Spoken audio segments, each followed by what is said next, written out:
The first thing he noticed was not the coffee, not the trembling hands, not even the way the diner went quiet when his boots hit the floor. It was the bruises, purple and yellow fingerprints blooming on the young waitress's wrist, half hidden under the sleeve of a faded uniform, like a secret she was tired of carrying.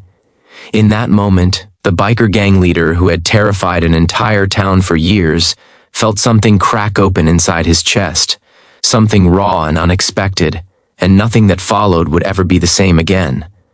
Before the story pulls you deeper, take a second. If you believe in kindness, second chances, and the idea that even the hardest people can choose to do the right thing, please like this video, share it with someone who needs hope, comment your thoughts, and subscribe to the channel. Your support keeps stories like this alive. The town of Ridgeway was the kind of place people passed through, not stayed in. One long road cut it in half, lined with tired shops, a gas station that never changed its prices, and a single diner that smelled of grease, burnt coffee, and routine. Everyone knew everyone, and everyone knew the rules, especially when it came to the Iron Serpents. They were the biker gang that owned the night, the highway, and most of the fear. Their leader, known as Cole Mercer, was a man carved out of scars and silence. He had the kind of presence that made conversations stop mid-sentence. He didn't shout. He didn't threaten. He didn't need to. His reputation arrived before him. That afternoon, rain pressed against the windows of the diner like impatient fingers. Cole and 3 of his men stepped inside, leather jackets dripping, engine still echoing in the air outside. The owner forced a smile he didn't feel. Regulars suddenly remembered errands they needed to run. Only the waitress remained behind the counter, because she had no choice. Her name was Lena, 24 years old, eyes always tired, shoulders always tense.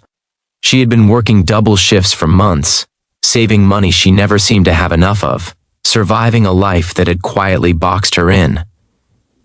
Cole took a seat in the booth by the window, the one that let him watch both the door and the street. Old habits never died. As Lena approached with a pot of coffee, her hand shook just enough to spill a drop onto the table. She apologized too quickly, too desperately. When she reached to wipe it, her sleeve slipped back. That was when Cole saw the bruises. Not clumsy bruises, not accidental ones. These were patterned, deliberate, the kind left by hands that knew exactly how hard to squeeze. For a long moment, the world narrowed. Cole had seen bruises before. He had caused some in his past. He wasn't proud of it, but he never pretended he was innocent. Yet something about Lena's bruises hit differently. Maybe it was the way she flinched when one of his men laughed too loud. Maybe it was the way she kept her eyes down, as if she'd learned that meeting someone's gaze could be dangerous. Or maybe it was because, years ago, someone had failed to notice bruises on someone Cole loved, and that failure had ended in a funeral. Lena finished pouring the coffee and moved away quickly, but Cole's eyes followed her. He noticed how she favored one leg, how she avoided standing still, how exhaustion clung to her like a second uniform. This was not a one-time thing. This was a life lived under pressure, under fear. The kind of fear that didn't scream but whispered constantly. The Iron Serpents left after a while, the diner exhaling once the door closed behind them. Outside, rain soaked the asphalt, turning the town gray and reflective. Cole mounted his bike, but he didn't start the engine right away. He sat there, helmet in his lap, staring at nothing. His men waited, confused but silent. Finally, he rode off alone, not back to the clubhouse, but down side streets he rarely took, his thoughts louder than his engine. That night, Cole couldn't sleep. Memories he kept locked away crept back in. His mother's quiet endurance, the way she used to say she was just clumsy. The night the sirens came too late. He had sworn then that he would never ignore signs like that again, never look away because it was easier. Somewhere along the road he had broken that promise to himself, or maybe he had just buried it under years of violence and survival. Seeing Lena had unearthed it. The next day, Cole returned to the diner alone, without his jacket, without his men. That alone sent whispers racing through Ridgeway. He took the same booth. Lena recognized him instantly. Fear flickered across her face before she masked it with professionalism. As she approached, Cole noticed new marks, faint but fresh, blooming near her collarbone. Anger settled into his bones, slow and heavy. Cole didn't ask questions out loud. He observed. He stayed longer than necessary, watched who came in, who waited for her outside. Near the end of her shift, a man leaned against a rusted pickup across the street, eyes fixed on the diner door. His posture was ownership, not affection. When Lena finally stepped outside, the man grabbed her arm, hard enough that she stumbled. Cole saw it all. Something in him snapped cleanly and quietly. What Cole did next shocked the whole town, not because it was loud, but because it was deliberate. He didn't explode. He didn't start a fight in the street. Instead, he followed. He learned the man's name, his habits, his weaknesses. He learned that the man thought fear was love and control was strength. Cole also learned that the man owed money to people who were far less patient than the Iron Serpents. Within days, the man vanished from Ridgeway. No body was found. No public beating happened.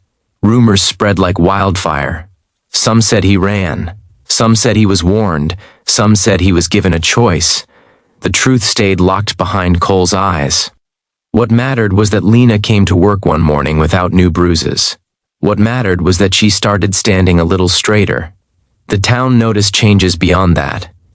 Cole began showing up at the diner regularly, always alone, always calm. He paid generously and left without causing tension. The Iron Serpents stopped harassing locals. Stolen goods quietly reappeared. Threats vanished. It was as if a storm had passed and left something cleaner behind. People didn't trust it at first. Fear doesn't disappear overnight. But curiosity grew. Lena noticed too. She noticed that when Cole was there, no one bothered her. She noticed the subtle way he positioned himself when someone raised their voice.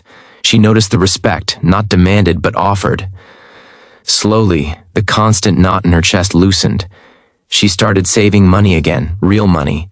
She started thinking about a future that didn't revolve around survival. Cole never spoke to Lena about the bruises. He didn't need gratitude. He didn't want redemption points. What he wanted was balance, a sense that he had finally done something right with the power he held. Protecting her became part of a larger shift. He used his influence to shut down trafficking routes through Ridgeway, to keep worse gangs away, to quietly support shelters in nearby towns. No press, no applause. Of course, not everyone approved. Some townsfolk whispered that a wolf was still a wolf, even if it guarded the sheep. They waited for the other shoe to drop. But days turned into weeks, weeks into months. The change held. Lena eventually noticed that Cole walked with a limp he tried to hide, that his hands sometimes shook when he thought no one was watching. She noticed the weight he carried, the way guilt carved lines deeper than age ever could. Without words, they recognized something in each other. Survivors of different battles, bound by the same quiet resilience. The diner became a symbol without trying to be. Travelers talked about the biker who tipped too much and scared away trouble. Ridgeway began to feel lighter, safer. Kids rode bikes later into the evening. Doors stayed unlocked a little longer. Fear loosened its grip. Cole never claimed to be a hero. He knew what he was and what he had been. But he also knew that redemption wasn't a finish line. It was a choice made over and over again. Every time he passed the diner and saw Lena laughing with a customer, standing in the light without flinching, he felt that choice reaffirmed. Near the end of the year, the diner held a small celebration for its anniversary. Balloons drooped, cake was slightly stale, and laughter filled the space. Cole sat in his usual booth, watching. Lena moved through the room with confidence now, scars fading, eyes brighter. For the first time, she met his gaze and held it. Not in fear, but in gratitude and understanding. No words were needed. If this story is touching something deep inside you, if it's reminding you that even in dark places, people can choose to protect instead of destroy, please take a moment to like this video, share it, and subscribe. Your engagement helps these stories reach hearts that might need them most. As the night wound down, Ridgeway felt different. not perfect, not healed entirely, but changed. And sometimes change doesn't come from saints or saviors. Sometimes it comes from the people everyone expected the least from, choosing, quietly, to do better. Before this story ends, leave a comment below telling us what this story made you feel, or whether you believe people can truly change when it matters most. Your words matter more than you know.